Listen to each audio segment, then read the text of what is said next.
Hey guys, your boy Eli from the Geek Centurions back for episode 8 of the Watchmen HBO TV series.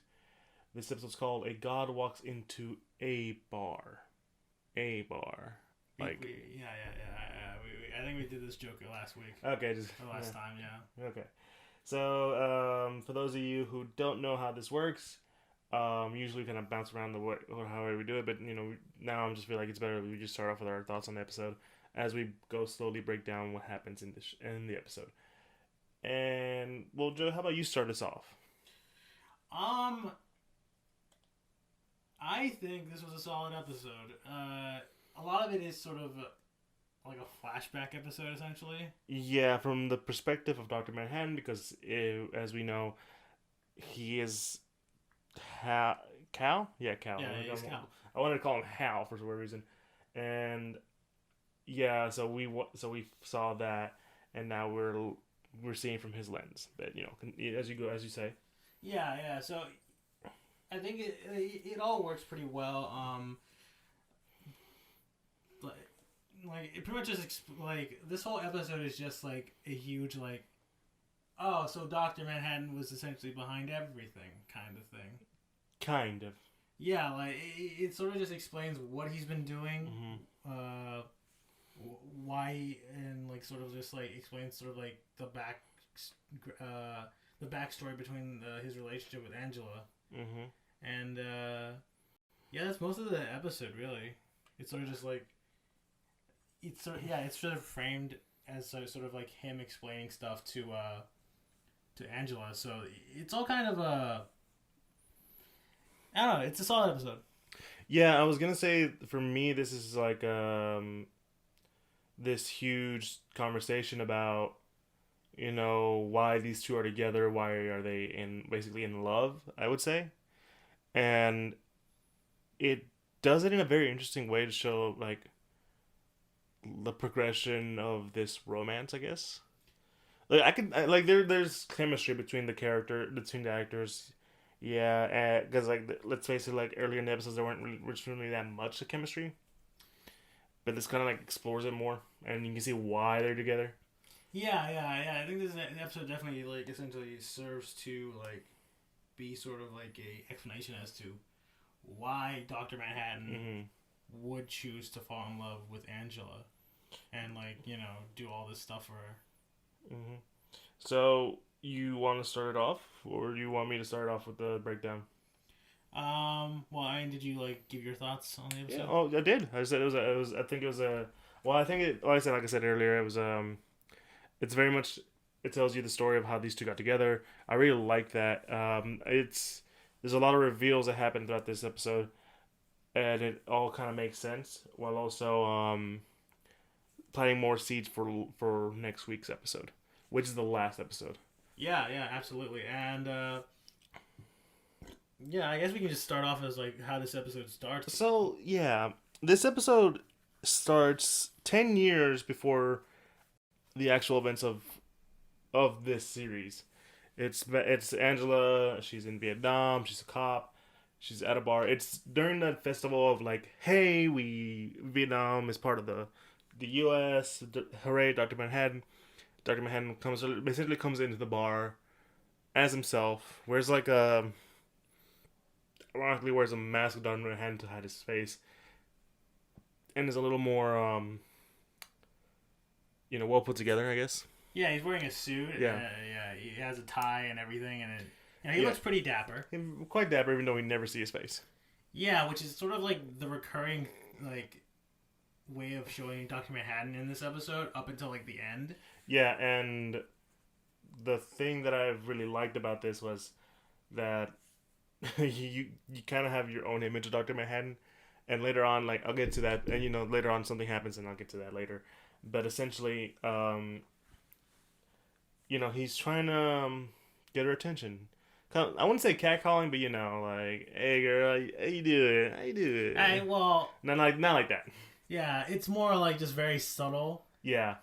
and sort of like he's just essentially because like he just sort of just starts explaining that he knows everything about her and like wants to take her out to dinner and all that stuff and Yeah, it's sort of like just that's how like I guess because like this episode is also just kind of like Doctor Manhattan sort of explaining like how he works. Yeah.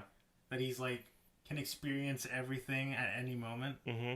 Like for him, time isn't like he doesn't experience time like No, in the books, it's always explained that he does not see time linear. He sees it all at once.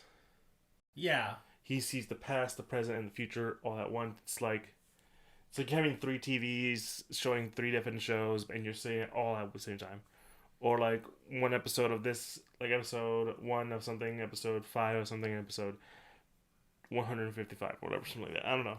Yeah. That's a simple way of explaining it, but it's definitely sort of that's kind of just how it works, really, you know. And that's sort of like what he's like. That's kind of like essentially the conversation he has with Angela, just trying to explain that to her, and that he already knows where like all this is kind of gonna go because he's experiencing it right now. Yeah, and Angela is basically like, I don't believe you. You're just some drunk guy who's celebrating this day dressed up as Dr. Manhattan, because everyone dresses up as Dr. Manhattan this day.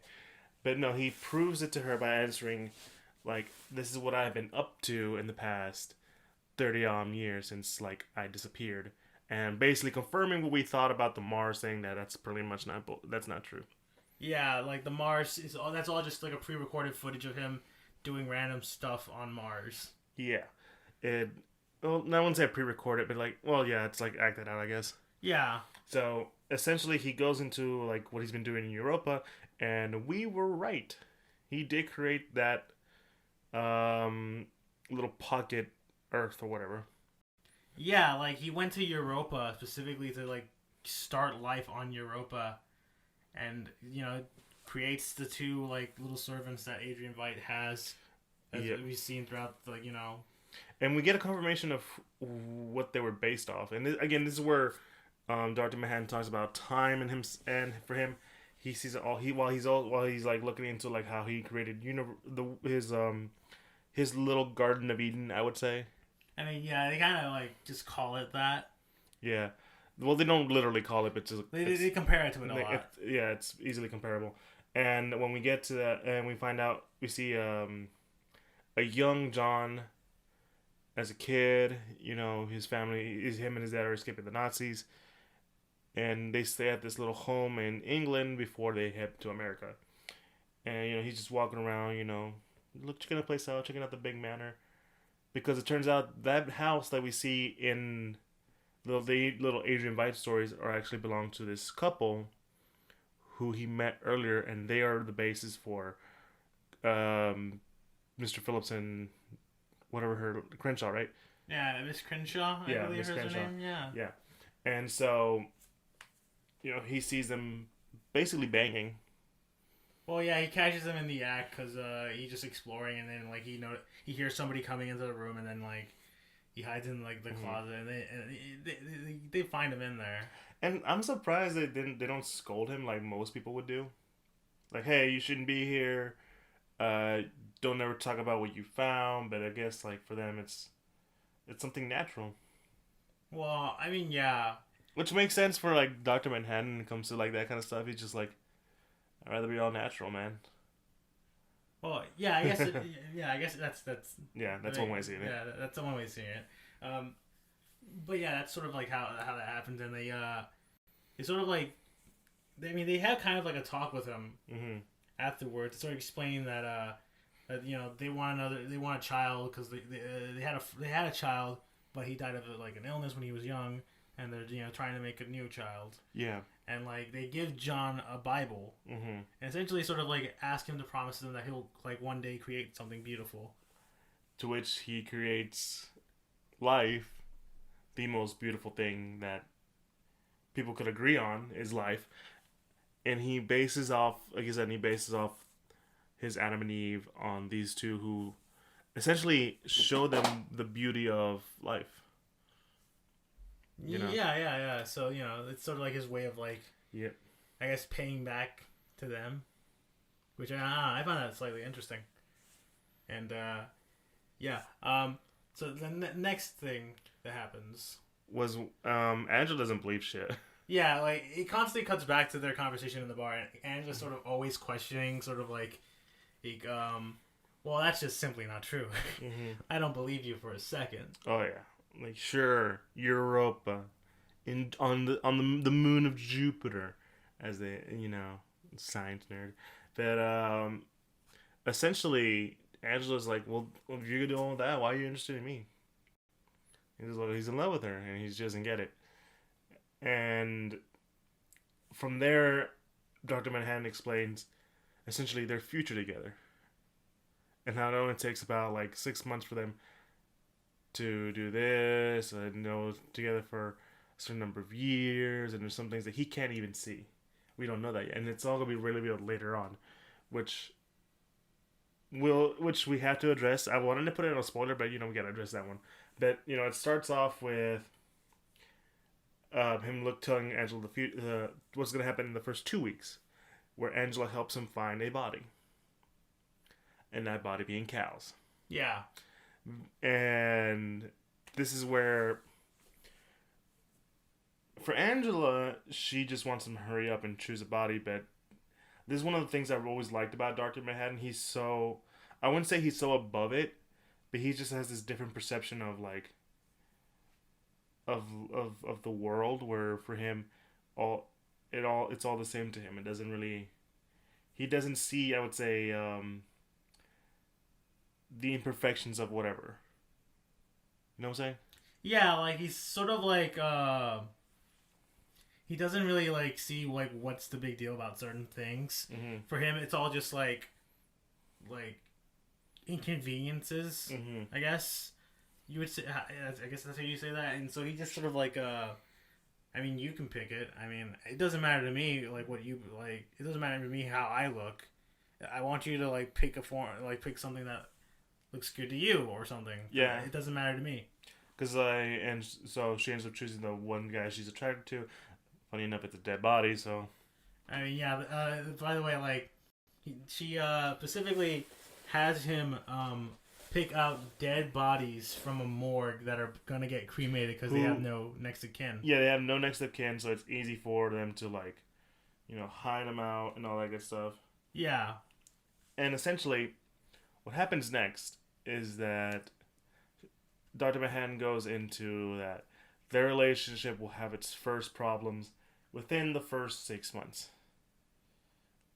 And that is what we get, because essentially Dr. Manhattan tells her that,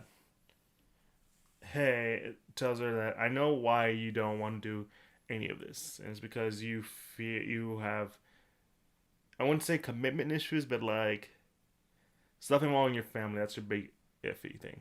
Yeah.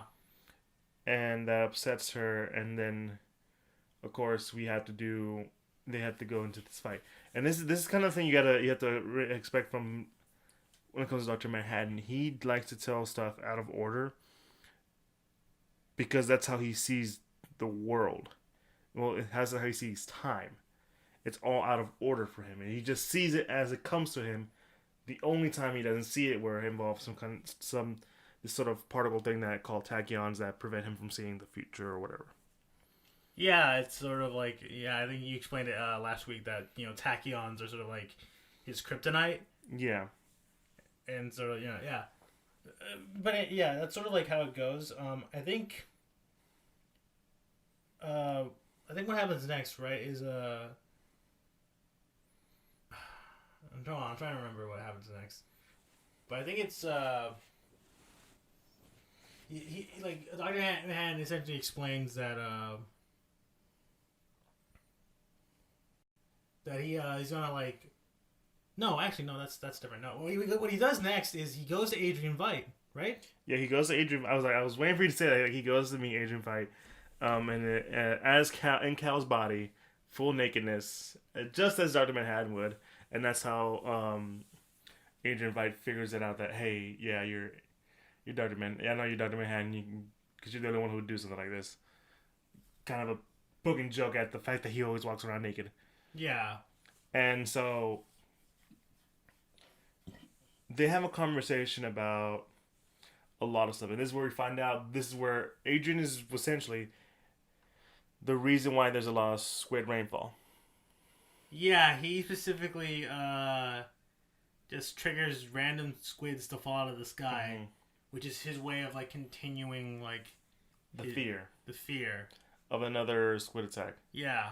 And essentially, this kind of goes back to the whole, Wade thing, where like when like this is like it works to a huge extent because people like Wade, Looking Glass, Yeah. because they continually incite this fear of the squid.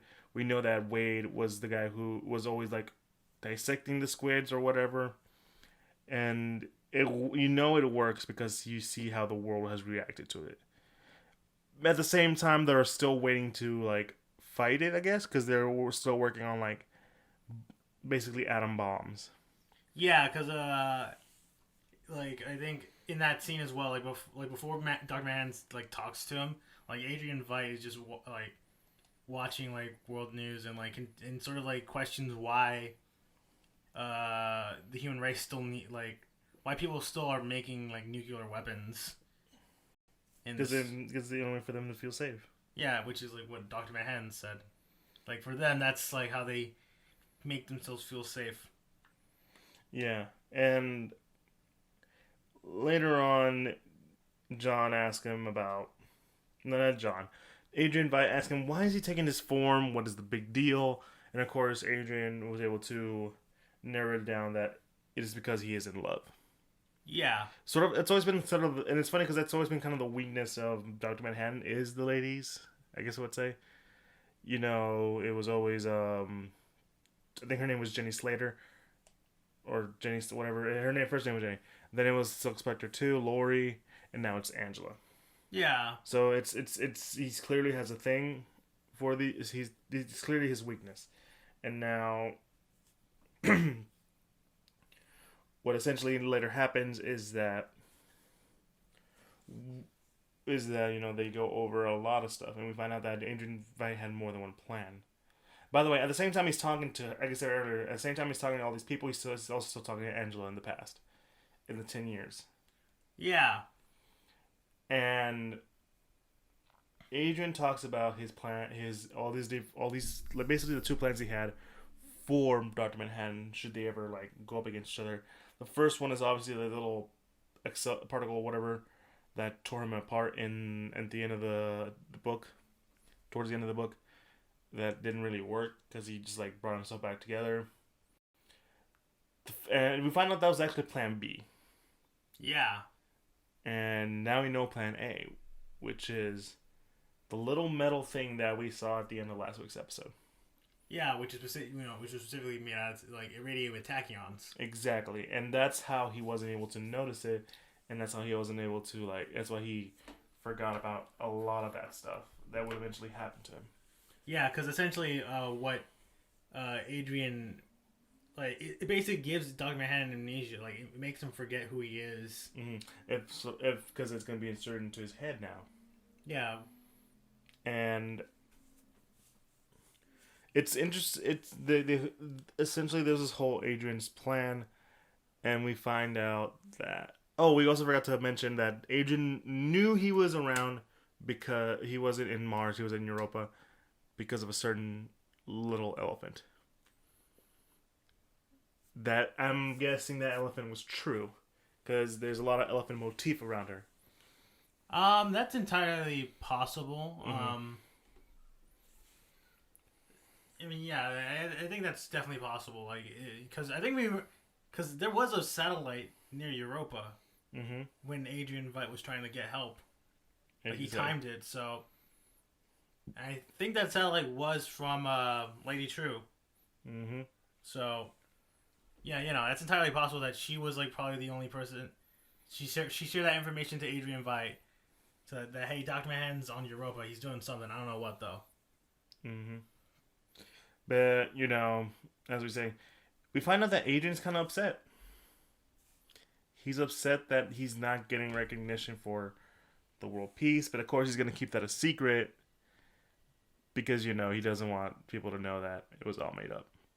Yeah, which is sort of like the kind of funny paradox of wanting to save the world, but like Um, Not having the recognition.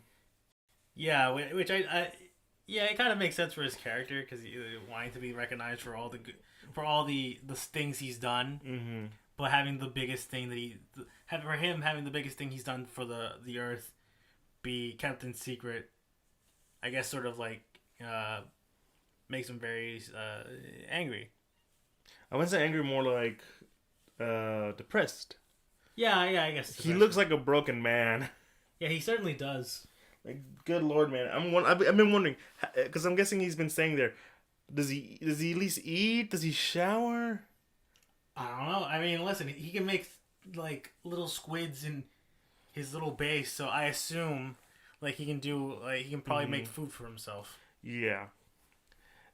And it's funny, and he tells him that when this happens, you are most likely going to no longer be used to your powers. So you better, use up whatever moment you have left. And Dr. Manhattan decides to go visit a certain someone who we'll talk about quickly in the spoiler portion. And afterwards, he takes it to Angela, the little ring, and basically kind of like a wedding ring kind of thing, where he's giving to her as a sign of him taking a risk, because that was always Angela's issue with the two. He never really took it was never really a risk. Yeah, because she was essentially putting it all on the line to be with him, but for Doctor Manhattan and his perception of how time works, he's never really like he doesn't seem like he takes risks because he knows what's going to happen because he's experiencing what's happening essentially. Mm-hmm. And yeah. So then we instantly cut to Angela taking it off, and immediately, he starts glowing. It's basically where we left off in last week's episode. Yeah. And we see,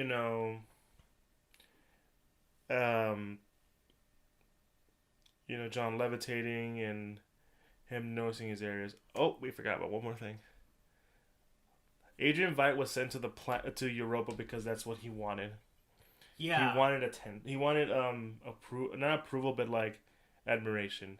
And apparently the clones or whatever, they seek to serve. They seek to make people happy, and it doesn't make sense that Dr. Manhattan himself is someone that you can make happy because he has he rarely has a sense of emotion. Yeah, like I think John like literally tells Adrian Veidt that, hey, listen, I made life on Europa. All they ever do is want to like serve and please me, but I'm not really into that. So why don't you handle that? Yeah, like why don't you go instead? Yeah, you look like you need it, buddy. Yeah, so he basically just teleports him to Europa and takes the little ring with him. Yeah, funny enough, that does not turn out well because we all know. Yeah, considering what happens in all the Adrian Veidt sections before, it seems like he enjoys it quite a bit, but then quickly descends into madness. I mean, like I said, it's his own perpetual hell. Yeah. And so later on, as we go back, Angela wakes Dr. Manhattan up. We see him walking around, and he starts to notice stuff like the accident that happened on the White Knight, and that we always thought Angela didn't know what happened to that shooter. Turns out it was Dr. Manhattan sort of took him out. Yeah, which because I think Adrian Veidt also mentions that like you'll be out of it, but your body will respond to defending itself. Yeah, basically, like in case of like serious threat, like he will reactivate his powers for like a bit, but he won't like fully regain them. And I think that's when they find out. They don't exactly say it, but in my opinion, that's where they find out that John is in Tulsa and he's willing to do anything. Yeah. Yeah, to save his wife. That sort of leads on to the plans that they eventually had and all that good stuff. And so John starts seeing time as it goes along again. Teleports not just across the water because apparently if there's something important happening there. Whatever happens, we'll talk about it later. And essentially, it frightens the children. Yeah, the children's like because he teleports to their pool and just starts walking on the pool, and I guess the kids notice that there's a strange blue man in their backyard. I mean, don't you have strange blue men walking in your backyard? No, I don't. I don't have the blue man group walking in the backyard, Ellie. I mean, they're pretty cool though. No. But anyways, Angela drops the bomb like, "Oh yeah, that's your dad, by the way." Yeah, because the oldest son notices that it looks a lot like their dad. Yeah. And that's the reason for that is because my personal theory is that he's just it's a look that Angela is comfortable with. Right. So that's why he went with that look. He's gonna stay. Why he stays in that Yeah. look? Yeah. Honestly, I think that's definitely yeah. possible. Yeah, it's more of a comfortable thing, and so he sends the kids to go with Will, the hooded justice and all that stuff. And at this point, we find out that Will and Dr. Manhattan do know each other. They met in the past. That's what Dr. Manhattan wanted to do before he took the ring. And we'll talk about what happens there in our spoiler portion. And essentially, he realizes that this whole situation, this whole time-wimey, whatever, is kind of like the chicken or the egg. He doesn't know which is happening first. He just knows it's happening. Yeah. He sort of like has like a bit of like a off tangent conversation with himself about it. Only to lead to go and make waffles. Yeah, he just goes to make waffles because he realizes like, oh, I'm hungry. I need to eat. Yeah. To the annoyance of Angela, who's like, "Yo, we need to get the hell out of here. The cavalry's coming," and he's like, "Oh, the cavalry's already outside." Yeah, because Angela's like very frustrated with him this entire time because she knows the immediate danger heading their way, that the cavalry knows where he is, and that they're gonna essentially destroy him. Yep. But Dr. Manhattan, being Dr. Manhattan, yeah, is sort of like, well, I already know what's gonna happen. I mean, I'm experiencing it now, and it's not gonna stop. Yeah, there's no changing it. To which Angela's like, "No," basically saying, "No, I love you. I will change. I will do whatever to keep you safe." And this is the moment where, for Dr. Manhattan, he falls in love, which is something he's continuously repeating to the past Angela from 10 years ago. Yeah, in the bar where the reason why he's there and wants to have dinner with her is because he's fallen in love with her. He doesn't know why yet.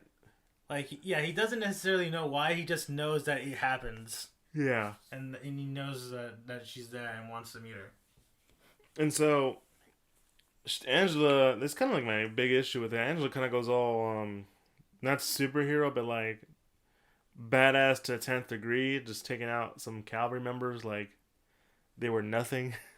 Yeah, she kind of just goes like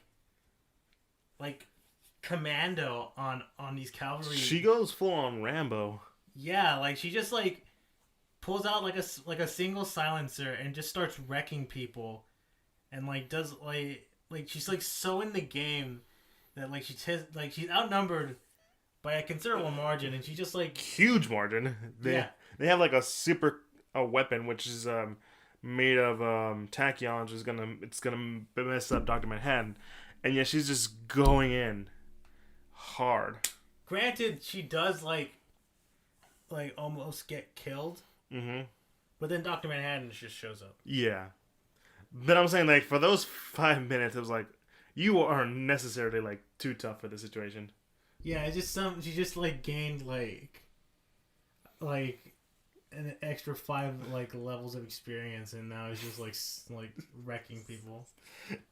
Oh my god. So basically, whenever I play a certain RPG game, I don't know what you're talking about. And you know exactly what I'm talking about. We're just not talking about this at this moment.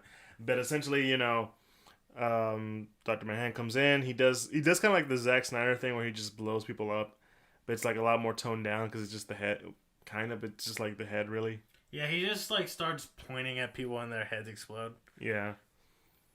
And to which it seems like they saved the day. It's over. They're able to change it, but John's like, no, we didn't change anything. This is exactly what's gonna happen because he gets hit with the tachyon Cannon or whatever. Yeah, and then just gets sent away because I believe that thing was specifically designed to like essentially capture him and send him to where the cavalry need him. So that and it seems weird how there was not someone to operate it. It was essentially, he said it can be it's an involuntary machine. Huh. Honestly, I thought like there was like a last surviving cavalry member that like. It looked like it, but I wasn't sure. But he did say it was an involuntary. Like all I gotta do is point at it and it does the job or whatever. Ah, all right, understandable. I mean, it's Dr. Manhattan future. What do you expect? Yeah. They have floating castles. Yeah. Toys, whatever. Yeah. And so it cuts back to Angela and John in 2009, and they're continuing the chat, and he's not telling her this whole situation was going to happen, but essentially he tells her, this is what it's basically his perspective. He's viewing it all at the same time as he's sitting down with Angela. Yeah. And Angela eventually just takes him up for his offer for another date. So, now putting everything into perspective. Yeah. Which is, this is a very weirdly constructed episode, but it's also a very Dr. Manhattan kind of thing.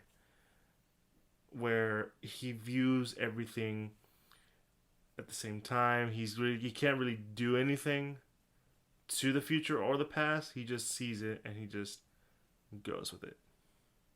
Yeah, which I guess is sort of like the main. Yeah, it is sort of that main theme of the episode where just sort of like he just sort of experiences time and like this sort of like. Mm-hmm. It's honestly the best representation of how he views time. This next to how, and I know I talked about this book like repeatedly on this part of the podcast, but it's very much like it's been the 10th issue of Doomsday Clock.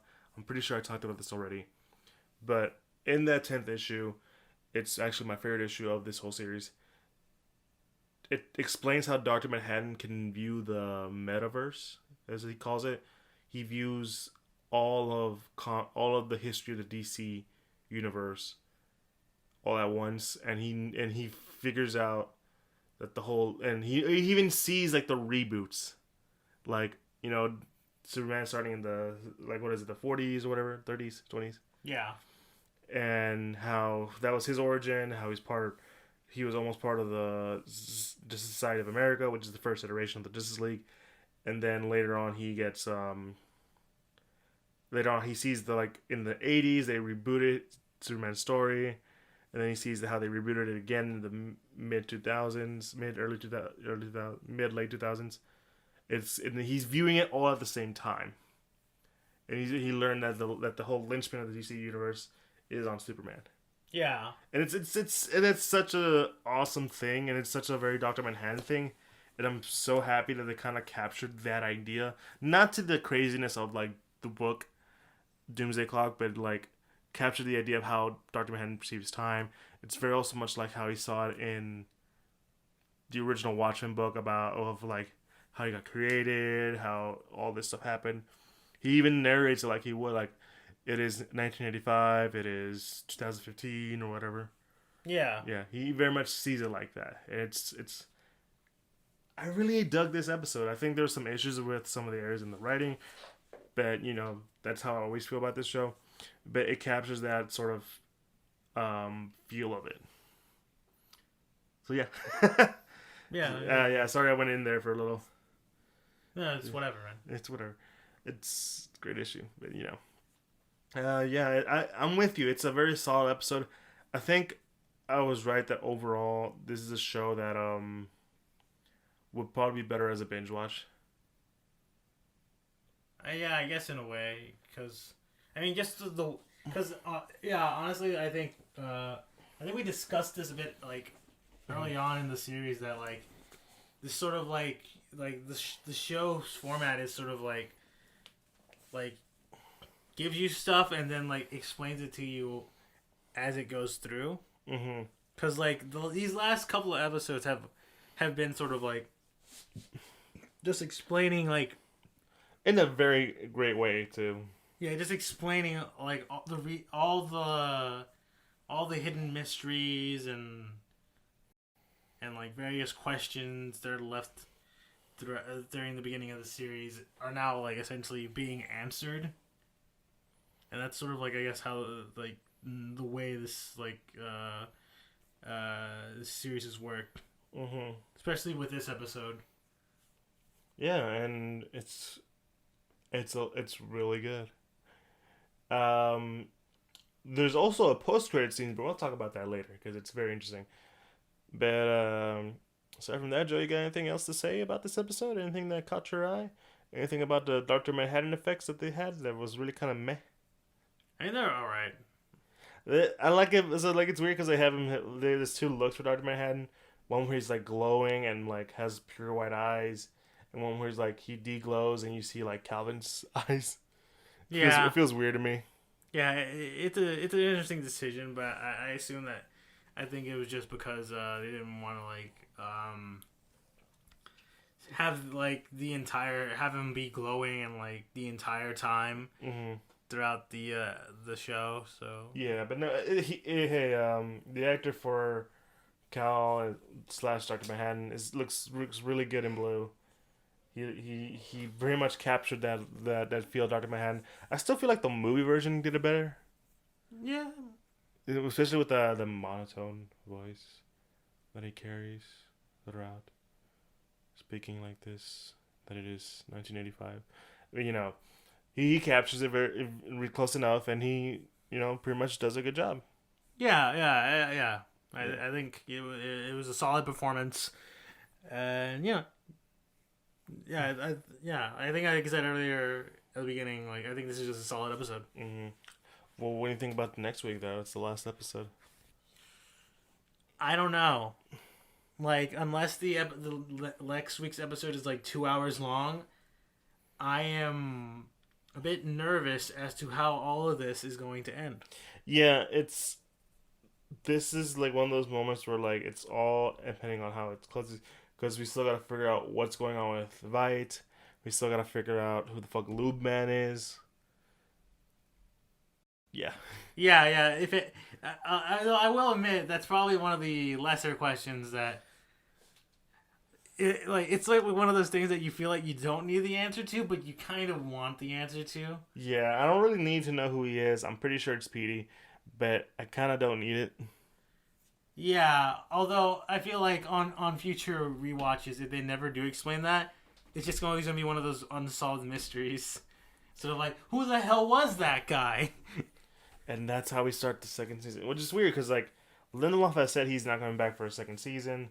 If there is one, this is more of a one-off story, and if they do decide to make a second season, they're gonna go like True Detective, Fargo, which each season is its own self-contained story, which I'd be down for. Now, see that I can like be fine with. I think, cause like each like season is its own thing. Like, I could actually see it being like each season is like its own version of what happens in the future. And so, what I want to know. So we're gonna go into the spoiler portions in the next few minutes. So we're gonna talk about that. We're gonna give you some time to go watch the rest of the episode. Usually we do a lot, like quick breakdowns. We're not gonna go. We never go super into detail what happens, and we keep a lot of the best stuff last here on the spoiler portion. So yeah, go check out the rest of our stuff in the meantime, or go watch the episode and come back to see our spoiler talks about some of the stuff that we want to talk about. Okay, Joey. Where do we begin? You want to start with the will thing? Yeah, because I think the will thing is sort of a very interesting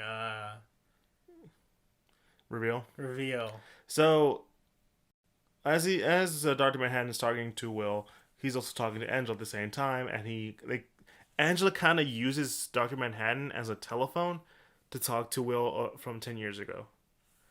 And she asks him all these important questions, like, how did you know about Judd? He was a member of Cyclops. How did you know that he was da da da da? And all that kind of stuff. And so, Dr. Manhattan reveals that he never knew.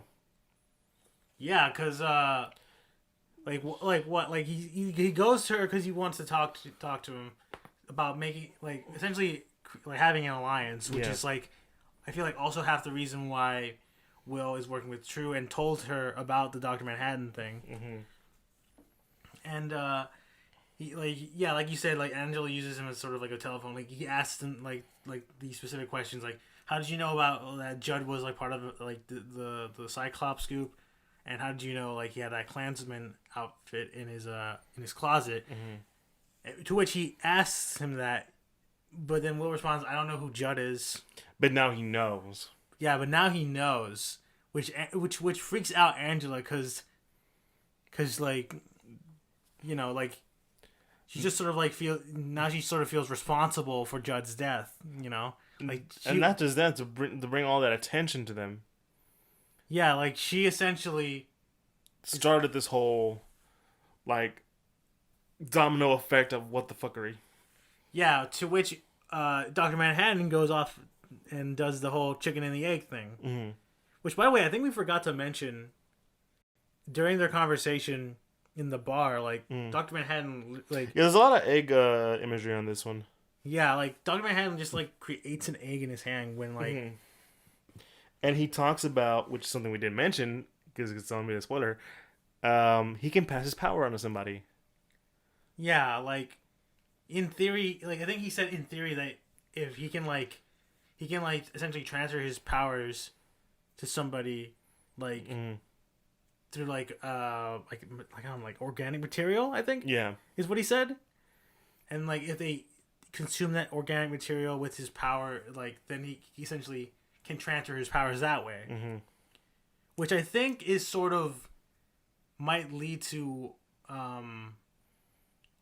something happening in the next episode, but I mean we can talk about that later. Well, my theory is that somehow Angela's gonna obtain the power and she's gonna test it out by walking on water. I think that is honestly, I think I was kind of like leading to that similar conclusion of like instead of Keed essentially taking the powers, Dr. Manhattan essentially does something that allows Angela to get the powers, and she uses those powers to essentially stop the 7th Cavalry. Which, I mean, it could happen, or, or I subscribe to my theory from the previous episode that, they fail and then, they blow up the Earth, which, I still think is... That's because you want a dark ending. Well, I mean, listen, Ellie, the Watchmen comic ended with, like, a bunch of, 3 million people getting, killed by a giant squid? I wouldn't say 3 million, but yeah, a lot of people did. Yeah, and that's a somber ending. So I feel like the show would also similarly have a somber ending. Yep, you're not wrong. And now, the second thing is that we find out that there is a post-credit scene of Adrian Veidt doing some shenaniganery. Well, it's less of him doing the shenanigans and the servants doing the shenanigans on him. Because I think as punishment, basically all the servants get to smash tomatoes on his face. Yeah, and literally it starts off with them it starts with the sound of them smashing the tomatoes in his face. Yeah, asking him, "Will you leave?" And he says, "Will you stay?" And he's like, "No." Smash in the face, and we cut to them doing it, and then we have a conversation between the warden and Veidt. Basically, the Veidt is taunting him for feeling upset that the game warden is upset that Dr. Manhattan left. Yeah, because all of them really miss Dr. Manhattan, and I think they all prefer him too. Adrian Veidt, to which like Adrian Veidt's sort of like, listen, I want to go back to Earth. I want to continue, doing the thing I was usually doing. I don't want to be here anymore. Mm-hmm. And I don't really, and perfectly. And he's like, sort of like, you guys are just like super lonely that you don't have someone to like, to take care of. Yeah, and Adrian's not about that. Yeah, he's definitely not about doing any of that. And he like the game warden also leaves him like one of those anniversary cakes. Funny enough. Yeah, so because like I guess like the servants insisted. Yeah, and we find out that inside the cake is a horseshoe, and he's gonna use that to dig his way out. Yeah, like he starts going a bit like he gets overly enthusiastic about it, and literally just moves his bed and starts trying to dig a hole with the horseshoe, which I'm guessing is the only time he's ever been happy about like seeing that horseshoe. Oh yeah, it's the only time. But I mean, it's Adrian's story is so interesting to me, and it makes sense that he goes through this because he's kind of a broken, like I said, we said earlier, he's a broken man. Because all the weight of what he did is like, this is karma in a sense that he's getting. Yeah. And it's sort of interesting to see him go down this sort of path. And to see him just like be like lesser than what he was always. And well, yeah, I mean that's all I got. He's a lesser man now. Yeah, considering the stuff that he's done. Yeah, it's all very interesting, and I don't know. Is there anything else you want to talk about in this episode? No, I mean everything. The thing I talked about in this episode is that everything is very self-explanatory. You go through it real quick, and then you come out knowing a lot more because everything is revealed. It's kind of like episode 5, or was it 4? The one that we were like, it's probably the weakest one. Yeah, I think we were episode 4. We're like Yeah. The episode is essentially like just reiterating a lot of stuff. Mm-hmm. And this one's just more. It's kind of doing the same, but it's more like confirming stuff. Yeah, it's just confirming various plot threads and theories of like how stuff works. Because we sort of like because the whole Adrian Veidt being essentially trapped in this place created by Dr. Manhattan, like that was we were like starting. We were talking about that since episode 2. Yeah. So. I mean, that's all I got. Yeah, so I think that's it. Yeah. All right, guys. Thank you for checking us out. Now, of course, you already know how we do things. We always like to talk about all this stuff, and be sure to follow us in our other talks. Be sure to follow us on the social medias, Instagram, Twitter is coming soon, Facebook as well. Also, please follow us on any of the podcasting sites. We're on Google Podcasts, Apple Podcasts, Spotify, Pandora, and Castbox. All great places to listen to our talks, and all great places to see our past conversations and adventures and all that good stuff. And we're on the YouTube, so please support us there. Like, subscribe, hit the bell icon. You know the gist. You know the gist. I'm not gonna repeat it all the time, but just subscribe. And please support us on Patreon. We always wanna we want to make sure we can provide you guys the best, and this is a way for showing us that we are doing a good job of it. So, yeah, I think that's about it, right? Yeah, that's all. So this has been your good pal. Hi, Joe. Son of a bitch. I love you. And this has been your boy Eli from the Geek Centurions. And this has been our review of episode 8. One more episode to go, Joey. Yep, one more episode. Let's hope it doesn't fumble at the end. It's made by the guys from Lost. It has a track record. Yeah. So, yeah, it's Eli from the Geek Centurions. And this has been, episode 8 of The Watchmen. A god walks into a bar. And we're signing out. Peace.